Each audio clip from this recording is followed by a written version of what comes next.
오늘 우리가 고린도전서 마지막 시간을 갖게 됩니다. 그동안 1년도 넘게 이제 고린도전서를 우리가 쭉 살펴봤는데요.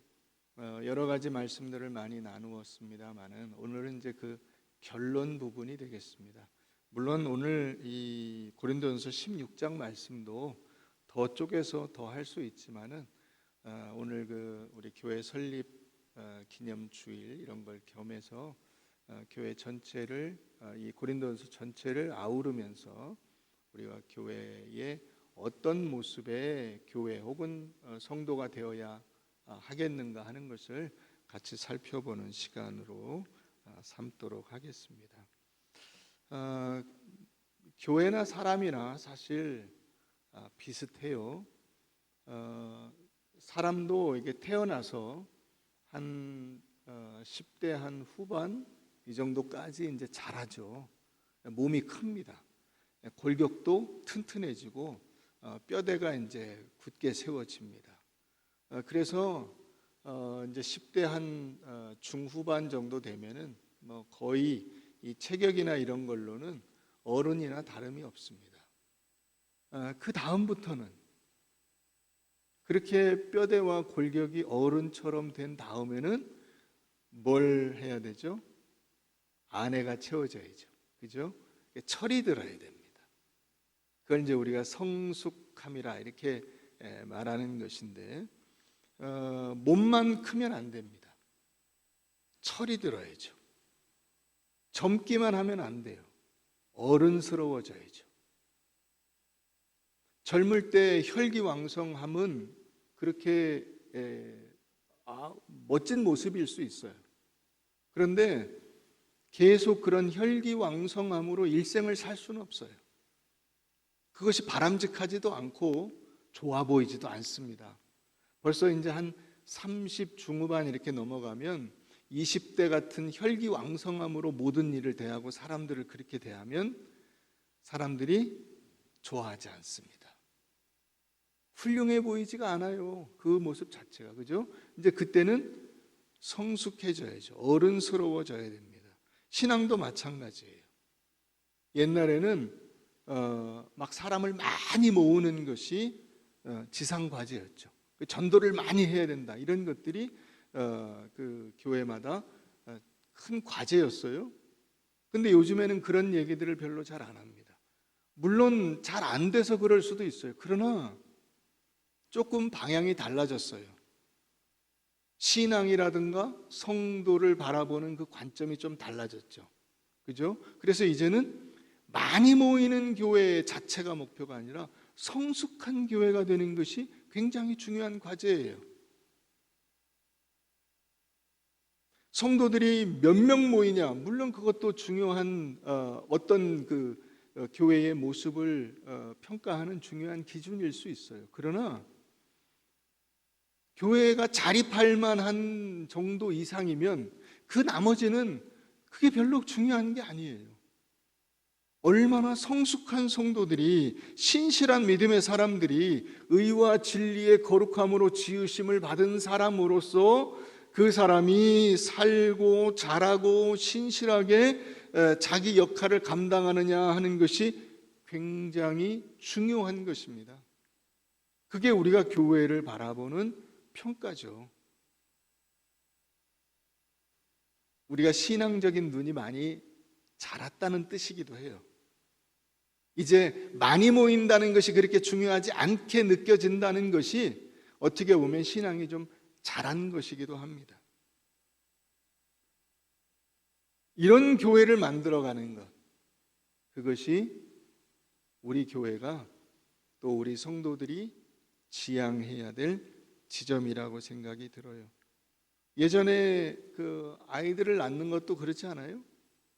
여러분, 기네스북에 그 여자가 아이를 가장 많이 낳은 여자가 몇 명 낳았는지 아세요? 기네스북 전 세계 여자가 혼자서 56명을 낳았어요. 어마어마하죠. 아마 이 기록은 깨지기가 어려울 것 같아요. 제가 볼 때. 어떻게 하면 56명을 낳을 수 있을까요? 여러분들이 자라던 시대에도 사실 한 집에 애들 서너은 보통이었죠. 많은 집은 애들 10 있는 집도 있었어요. 제가 어릴 때 초등학교 때 이렇게 가정 조사 이런 거 하잖아요. 진짜 그게 칸이 몇 칸 안 되는데 그 뒤에까지 적어온 애가 있었어요. 집에 애들이 많아가지고. 그런데 요새는 그렇게 안 나요. 1명, 2명, 1명, 2명, 많아야 3명. 제 친한 친구들 중에 2명이 애가 4이에요. 1명은 그냥 낳아서 4명이고요. 1명은 아들 낳으려고 위에 딸 셋, 막내 아들을 낳았어요. 그래서 4이에요. 근데 요새는 4 있는 집도 거의 찾아보기가 어려워요. 하나, 둘. 왜냐, 아이를 키우는 데 있어서 이제 숫자보다 뭐가 중요하다는 거야? 질이 중요하다는 거야. 아이를 얼마나 잘 키우느냐? 잘 먹여서 교육 잘 시켜서 훌륭한 인물을 만드느냐 하는 것이 중요하다고 생각하기 때문에 그런 거예요. 신앙도 마찬가지인 거죠.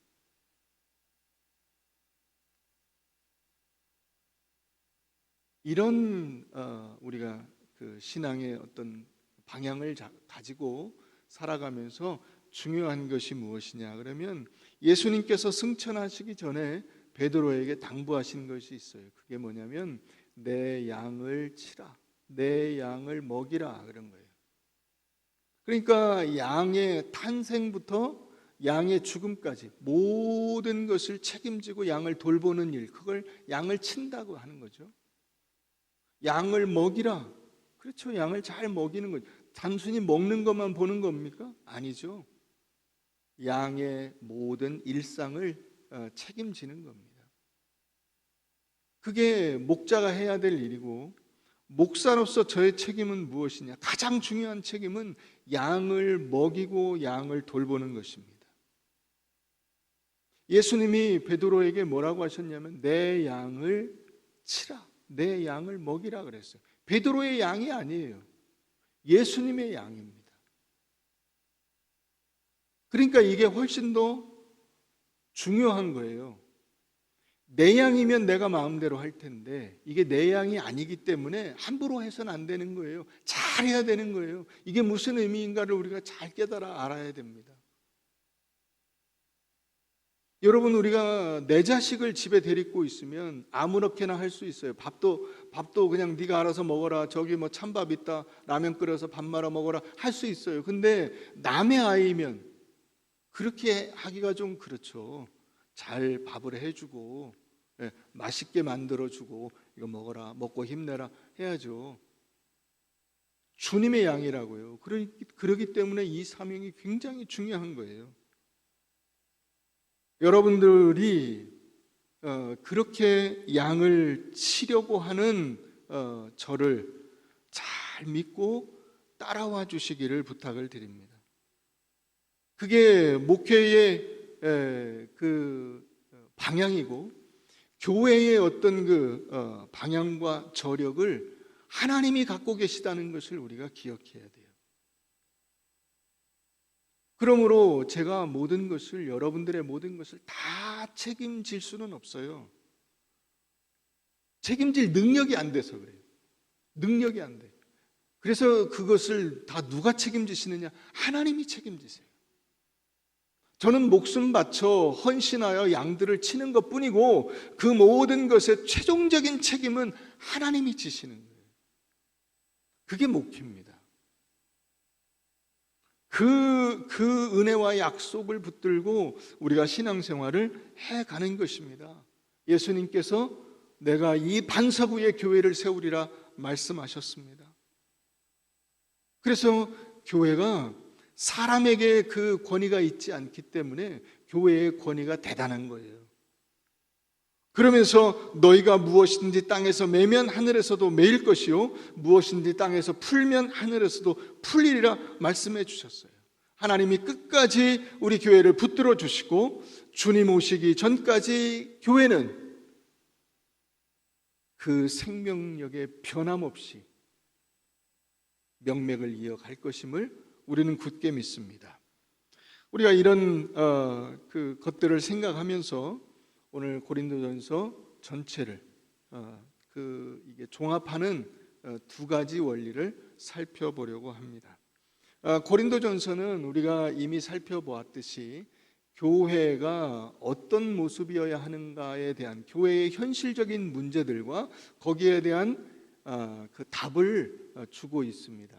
그런데 이 고린도전서 전체를 정리하면서 끝내면서 사도 바울이 두 가지 결론을 내고 있는 거예요. 하나는 깨어 믿음에 굳게 서서 남자답게 강건하라 하는 원리이고, 다른 하나는 너희 모든 일을 사랑으로 행하라 하는 것입니다. 고린도 교회가 교만의 문제, 분파의 문제, 분쟁, 송사, 음행, 결혼 문제, 은사 문제 등등 이런 모든 것들로 인해서, 제사 음식 문제 이런 것들로 인해서 복잡하였고 많은 갈등들이 있었고, 그런 갈등으로 인해서 혼란한 가운데 있었어요. 그런데 이런 모든 것을 정리하는 결론적인 말씀이 무엇이냐면 깨어 믿음에 굳게 서서, 다시 말하면 충동으로, 감정으로, 내 생각으로 하지 말고, 어린애처럼 유치하게 행동하지 말고 어른답게 성숙하게 모든 일을 사랑으로 감당해라 라는 결론을 주고 있는 거예요. 여기서 깨어 믿음에 굳게 서서 할 때 이 믿음은 여러분들이 흔히 생각하는 어떤 만사형통의 원리 이런 것으로서 믿음이 아닙니다. 우리는 흔히 생각할 때 뭐든지 믿음으로 하면 다 만사형통이야, 아무 문제가 없어, 어떤 어려운 일도 생기지 않을 거야, 이렇게 생각하는 경향이 있어요. 그렇지 않습니다. 우리의 여러분 인생이라고 하는 것은 여러 가지 어려운 문제들이 닥치게 되어 있고, 닥치는 것을 두려워할 이유가 없어요. 그것을 해결할 수 있는 길을 열어주시고 그걸 해결할 능력을 우리에게 이미 주셨어요. 그것을 내가 어떻게, 여기서 믿음이라고 하는 것은 분별력, 통찰력, 성숙한 사고방식이에요. 그 성숙한 신앙의 원리를 가지고 그것을 내가 어떻게 잘 다루어서 극복해 나가고, 그런 과정을 통해서 하나님께서 지금 우리의 삶 속에 개입하시고 역사하시는가 하는 것을 드러내는 거예요. 그게 우리의 인생입니다. 그래서 여러 가지 일들이 있는 거예요. 그런데 여러분, 우리는 어떻게 살아요? 막 살아요. 막 되는 대로 해요. 내 생각대로 해요. 혹은 다른 사람들이 얘기하는 세상의 원리대로 해버려요. 그때 내가 하나님의 말씀의 원리가 무엇이냐를 생각하고, 그때 내가 이렇게 했어야 되는데 하는 일들이 많이 있지 않아요? 우리가 신앙생활하면서 과거를 돌아보면, 그때 내가 이런 반응을 할 게 아니고, 이렇게 할 게 아니고, 이 사람을 찾아갈 게 아니고, 하나님 앞에 나와서 기도하고 그 하나님께서 내 인생을 섭리하여 주실 것을 기대하고 소망하며 인내하였더라면 훨씬 더 나았을 텐데 하는 생각들을 하게 되는 겁니다. 그렇게 하지 못했죠. 그랬죠? 조급한 마음에 아무렇게나 막 했어요. 그게 잘하는 것인 줄 생각했어요. 혈기로 막 밀어붙이는 일이 그게 승리라고 생각을 했어요. 근데 지나놓고 보면 전혀 아니에요. 완전히 잘못된 방향을 잡은 거예요. 그걸 오늘 사도 바울이 이야기해주고 있는 겁니다. 자, 여기서 남자답게가 우리가 굉장히 많이 오해하고 있는 부분이에요. 많은 분들이 이 남자답게를 진짜로 남자로 생각을 해요. 여기서 이 남자라는 것은 그런 뜻이 아니에요. 그런 뜻이 아니에요. 여러분들이 생각하는 남자답게 씩씩하게 이게 목소리도 괄괄하게 무슨 일을 부딪히면 막 확 가서 힘으로 그런 게 아니에요. 그 의미를 오해하고 있기 때문에 신앙의 원리가 완전히 잘못돼 버렸어요. 신앙적인 용어를 쓰는데 실제로는 세상적으로 살게 되는 거예요. 그게 우리가 성경을 오해하고 있는 굉장히 많은 부분들이에요. 자, 오늘 이 말씀이 무슨 의미인가를 한번 보십시다. 고린도전서 3장을 한번 가보겠습니다. 고린도전서 3장.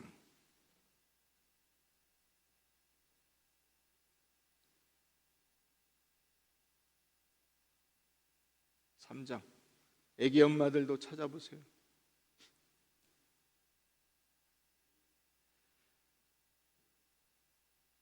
형제들아, 내가 신령한 자들을 대함과 같이 너희에게 말할 수 없어서 육신에 속한 자 곧 그리스도 안에서 어린아이들을 대함과 같이 하노라. 내가 너희를 저주로 먹이고 바보로 아니하였노니 이는 너희가 감당하지 못하였음 이거니와 지금도 못한다. 그래서 지금도. 여기 지금 뭐가 나와요? 어린아이. 자, 어린아이를 생각해 보세요. 몸도 약하고 키도 조그맣고 힘도 없고 할 줄도 모르고, 그런데 뭐만 있어요? 성질만 있어요. 그죠? 애들은 마음에 안 들면 뭐 해요? 울어요. 신경질을 내요. 싫다 그래요. 안 한다 그래요. 왜 이렇게 되냐고 고집을 피워요. 그래서 사도 바울이 저주로 먹이고 밥으로 아니한대요. 밥도 못 먹을 정도로 약해. 아직 지금 이유식도 못하는 거예요. 이유식. 젖을 먹어야 돼. 설교를 못한다고. 설교를 하면 이건 왜 이러냐, 이건 왜 이러냐, 삐지고 상처받았다, 이런 얘기를 설교를 못해요. 그 어떤 말씀을 받아들일 준비가 안 돼 있어요. 사도 바울이 얼마나 답답하겠어요. 그것과 대비되는 그 개념이 남자답게 강건하는 거예요. 여기서 남자는 강건한 남자는 어떤 존재예요?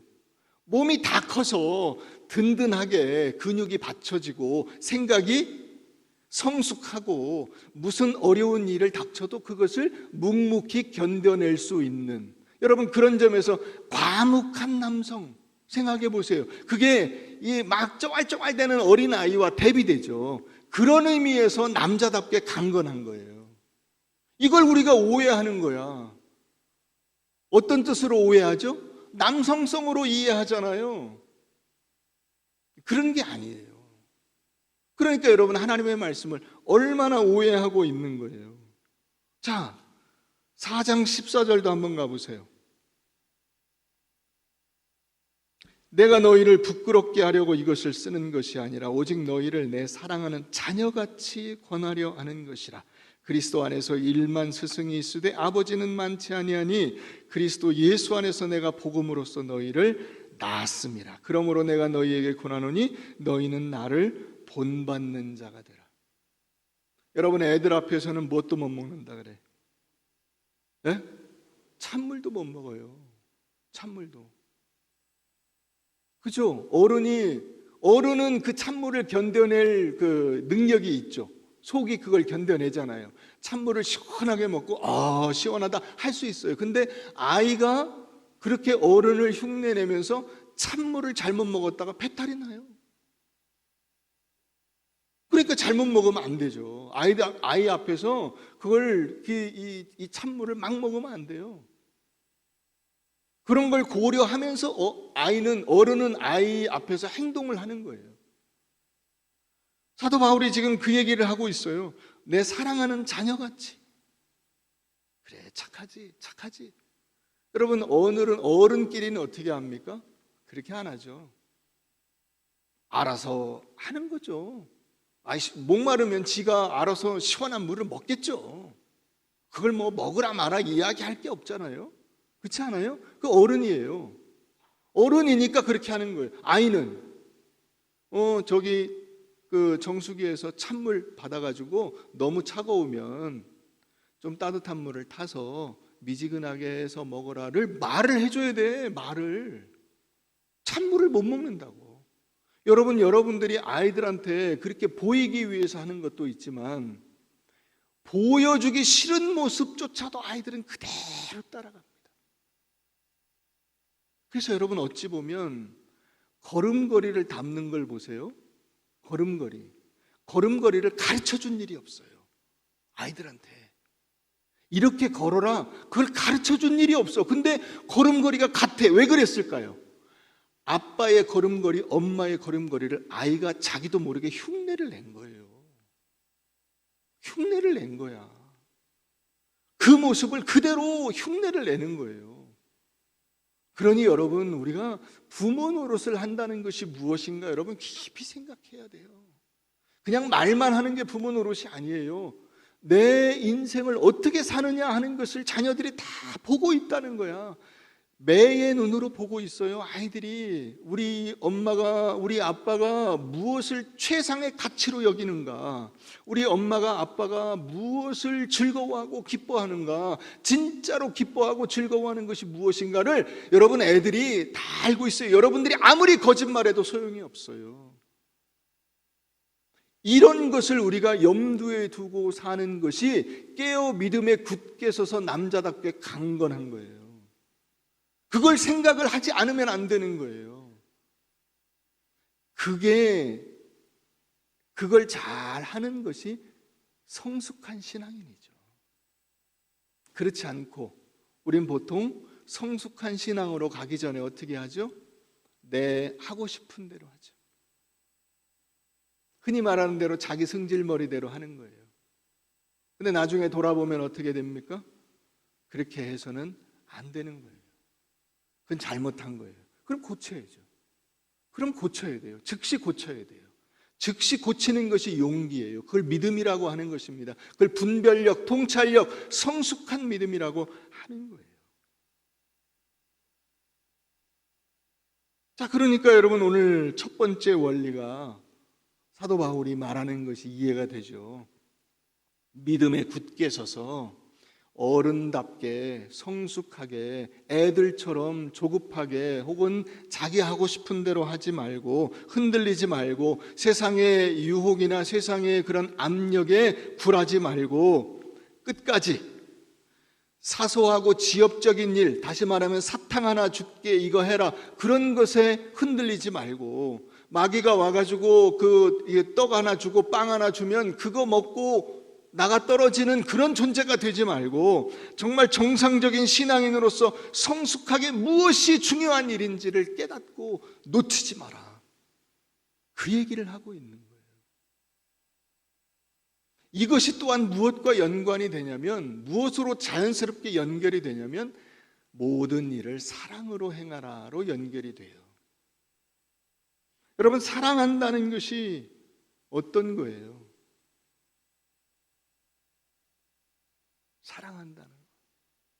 사랑한다는 것을 여러분 감정적인 것으로 생각하세요? 그렇지 않죠. 사랑을 감정으로 이해하니까 금방 이혼하게 되죠.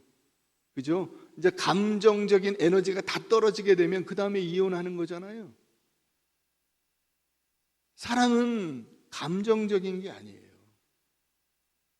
여러분, 예수님의 사랑의 원리가 뭔지 한번 성경을 찾아보실래요? 마태복음 16장 한번 가서 보세요. 예수님이 가르쳐 주시는 사랑의 원리예요, 이게. 자, 마태복음 16장 24절 말씀.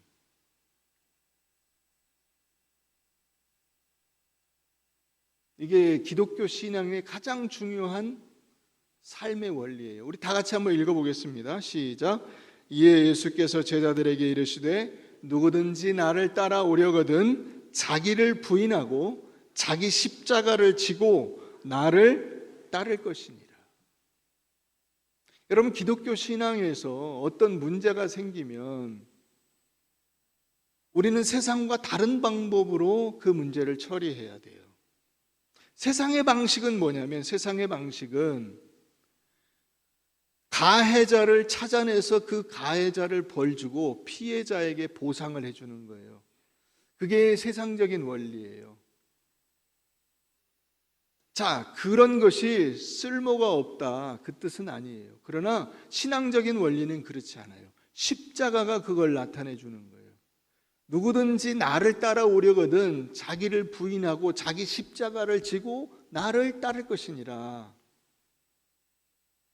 그러니까 십자가를 지실 때 예수님께서 예수님 밑에서 그 십자가에 예수님을 매달고 못 박고 예수님을 찌르고 조롱하고 채찍질하고 했던 그 사람들을 향해서 예수님이 어떻게 하시죠?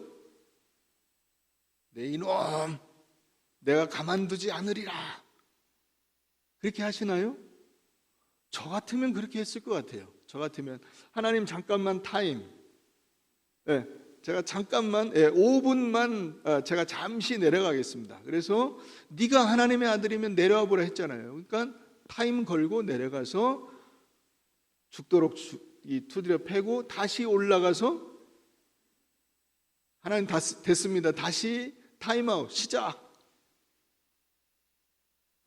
그러니까 찌질한 거죠. 못난이죠. 그러나 예수님은 어떻게 하셔요? 저들이 자기들이 무엇을 하고 있는지를 모릅니다. 그러니 하나님 용서해 주세요. 용서해 주세요. 가해자를 찾아서 벌 주고 피해자가 보상을 받는 식으로 하지 않고 자기를 부인하고 자기 십자가를 지고 주님을 따르는 것이 신앙의 원리. 이게 사랑인 거예요. 이게 사랑인 거예요. 그 사랑을 우리에게 주신 거예요. 예수님이 주신 것이. 여러분, 우리가 이것을 전혀 몰라요. 이것이 가장 안 돼요. 예수를 믿고 난 다음에 우리가 신앙생활에서 그 변화되어야 할 부분이 무엇이냐면 바로 이 인간적인 자존심, 인간적인 어떤 복수심, 이기심, 원한, 불평 이런 것을 내려놓고 자기를 부인하고 자기 십자가를 지고 주님을 따라가는 이 일이 가장 안 돼요. 왜 그런지 아세요? 그게 여러분들의 본성과 반대되기 때문에 그래요. 우리 인간의 본성과 반대되는 일이기 때문에 이게 그만큼 어려운 거예요.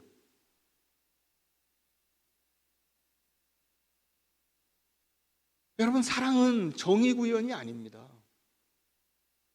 세상의 정의구현은 반드시 가해자를 찾아내서 그 가해자를 벌주고 죽여버리고 그리고는 피해자한테는 어마어마한 보상을 주고 그런 식으로 가는 거죠.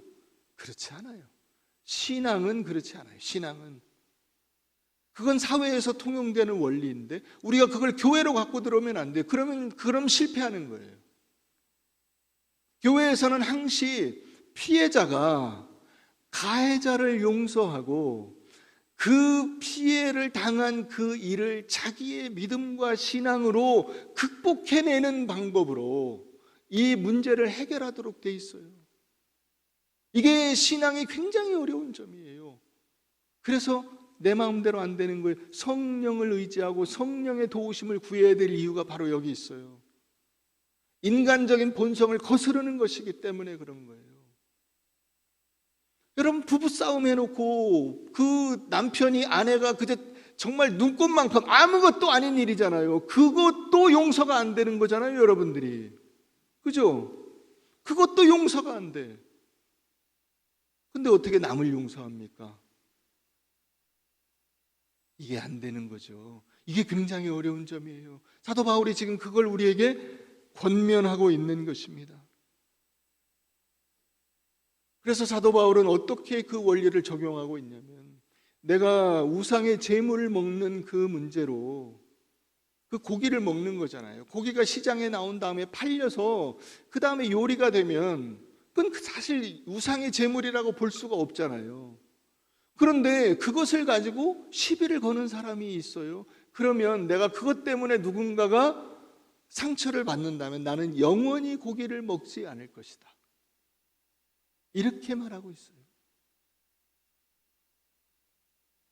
여러분, 우리가 모든 일을 사랑으로 하는 것이 무엇인가 하는 것을 조금 더 깊이 찾아보십시다. 고린도 후서 6장을 가보겠습니다.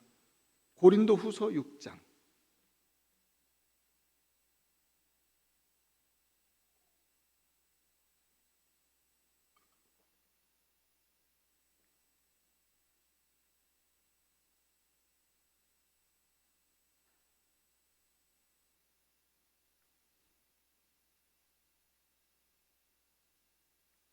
고린도후서 6장 우리가 하나님과 함께 일하는 자로서 너희를 권하노니 하나님의 은혜를 헛되이 받지 말라. 이르시되 내가 은혜 베풀 때에 너에게 듣고 구원의 날에 너를 도왔다 하셨으니 보라 지금은 은혜 받을 만한 때요 보라 지금은 구원의 날이로다.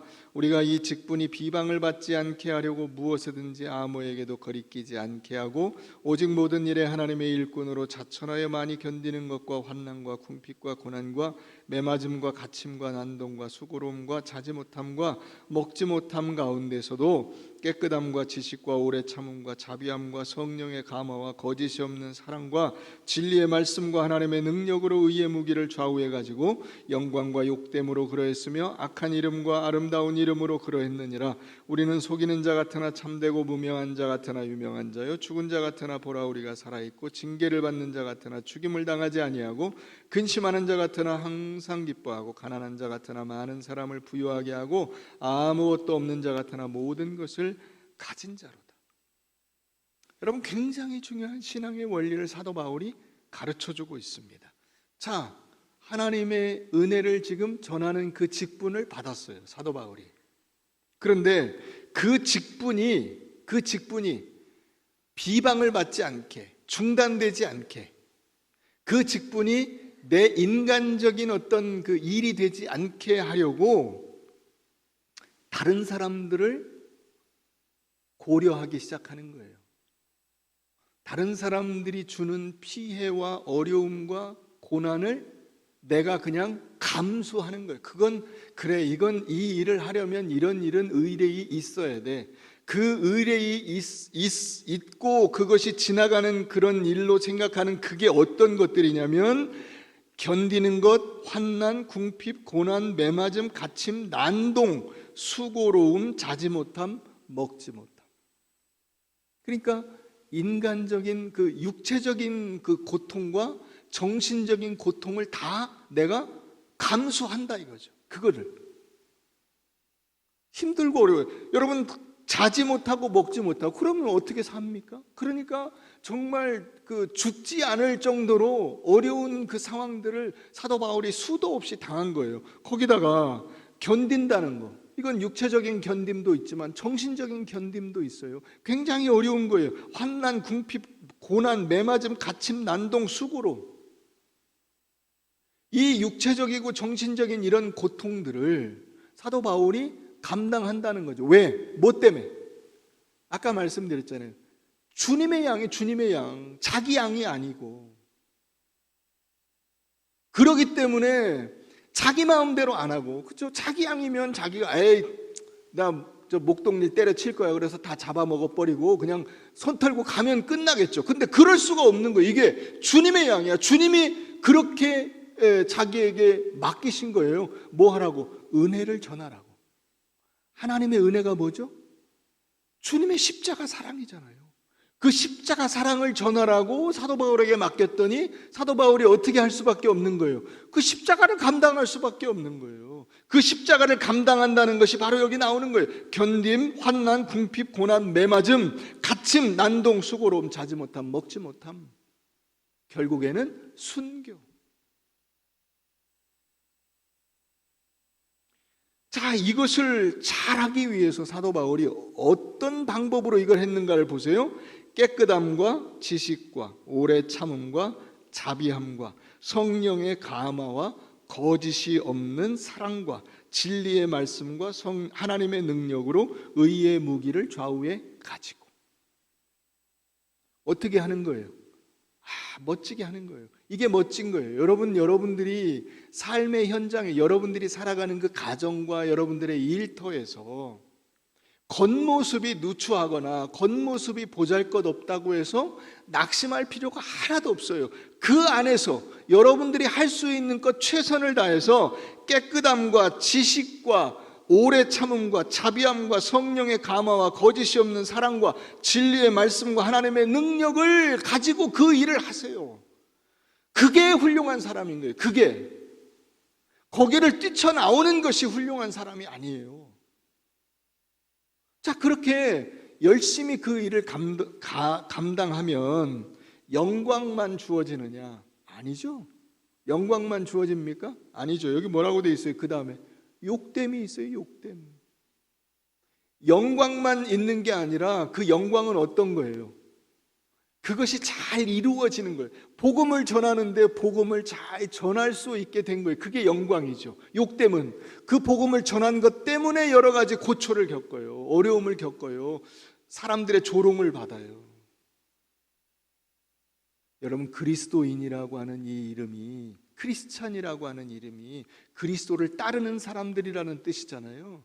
이게 사도행전 13장에 그 그리스도인이라고 처음에 불렸다 이러고 나오는데, 그 처음으로 이 그리스도인이라고 불릴 때 그 상황이 어떤 건지 아세요?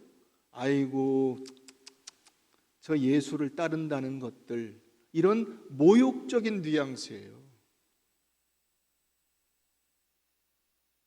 이게 훌륭한 이름이 아니었다고요. 그 다음에 숫자가 많아지니까 그게 그냥 크리스천이라고 이름이 굳어진 거예요. 처음에 그리스도인이라고 불릴 때에는 욕된 이름이었어요, 이게. 그 욕됨을 감수하는 것이 그리스도인이라 칭함을 받는 거예요. 이게 참 어려운 일이죠. 그 다음 또 나와요.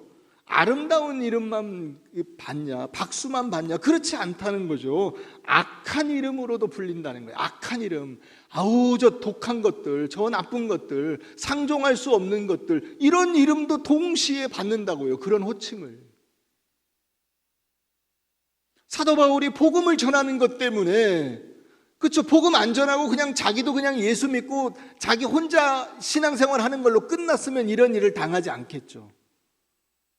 그런데 그 복음을 전하라는 사명을 받았기 때문에 그 사명을 감당하는 과정에서 영광과 욕됨이 같이 오고요, 악한 이름과 아름다운 이름이 같이 오는 거예요. 이것을 감수해내는 것이 깨어 믿음에 굳게 서서 남자답게 강건한 거예요. 자, 말씀 한 절 더 볼까요? 로마서 12장 한번 가보세요. 로마서 12장, 고린도전서 앞에 로마서 12장 가봅니다.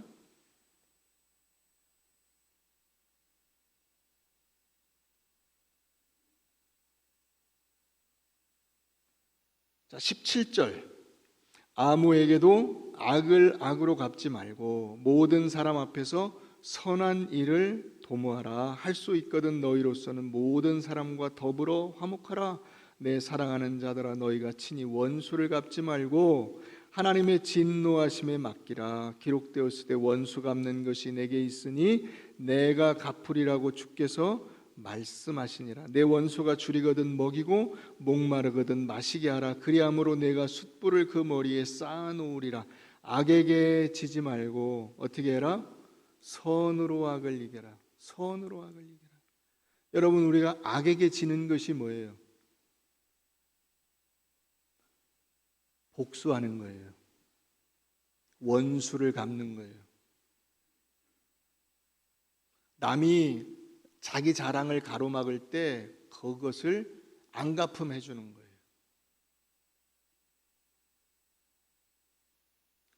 여러분, 우리가 이 흔히 잘못 쓰이는 이 사람들이, 세상 사람들도 그 말은 많이 써요. 십자가를 진다. 십자가를 진다 그럴 때 어떤 때 이 말을 쓰죠? 세상 사람들이나 여러분들이 흔히 잘못 쓰이는 오용의 예는 어떤 거예요? 어떤 악에 대해서 대응해야 되는데 그걸 감당할 사람이 없어요. 그래서 내가 십자가를 지기로 했어. 어느 절에서 그 중들이 모였어요. 주지스님이 하여튼 어떤 안 좋은 일에 연관이 돼 있어요. 그걸 이야기를 해야 되는데 이 고양이 목에 방울 달기가 굉장히 어려워. 다 누가 해야 되냐 그걸 논의하는데 아무도 할 수가 없어요. 그래서 한 사람이 그러는 거예요. 스님, 그러면 제가 십자가를 지겠습니다. 난 중이 십자가 진다는 얘기는 정말 처음 들어봤어요. 그런 용도가 아니라고. 우리가 그런 용도로 쓰잖아요. 십자가는 어떤 때 쓴 거예요? 남을 살리기 위해서 자기 목숨을 버리는 데 쓴 거잖아요. 근데 남을 죽이기 위해서 그 사람을 공격하는 일에 내가 나서는 것은 절대로 해서는 안 되는 일인 거예요. 여러분, 그러니까 어디서 악역을 맞지 마세요. 악역. 흔히 말하는 그 십자가를 제가 지겠습니다, 그거 하지 마세요. 이건 완전히 의미가 다른 거예요.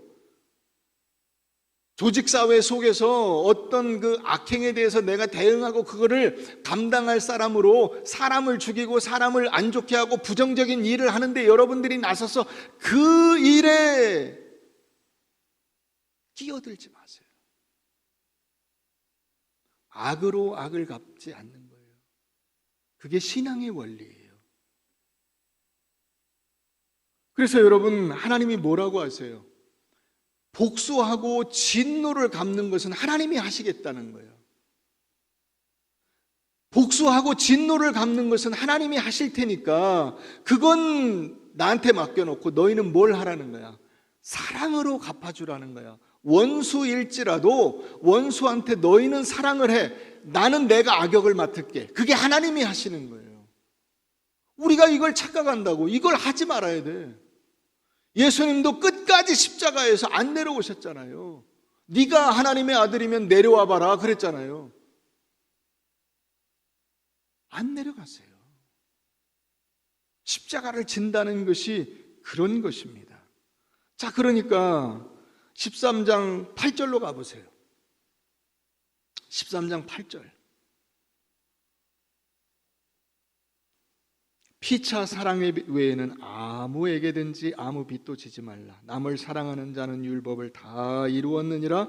간음하지 말라, 살인하지 말라, 도둑질하지 말라, 탐내지 말라 한 것과 그 외에 다른 계명이 있을지라도 내 이웃을 내 자신과 같이 사랑하라 하신 그 말씀 가운데 다 들었느니라. 사랑은 이웃에게 악을 행하지 아니하나니 그러므로 사랑은 율법의 완성. 이 율법이라는 건 뭐예요? 하나님의 백성으로서 해야 될 규범으로서의 율법. 그 하나님의 백성으로서 살아야 될 우리의 그 최상의 과제는 사랑이라는 거예요. 그 사랑을 하면 하나님이 주신 모든 명령을 내가 다 감당하는 거예요. 그러면 이 사랑이 어떤 거예요? 거창한 구호를 내세워서 사랑합시다, 이웃에게 구제합시다, 이렇게 구호를 외치는 것이 사랑이냐 구제냐? 아니에요. 여러분들이 매일매일 만나는 그 사람들에게 여러분들이 손을 잡아주고 밝게 인사하고 안부를 묻고 격려하고 그 사람들에게 밥을 사주고 칭찬해주고 함께 시간을 갖고 차를 마시고, 그럼 그게 사랑이에요.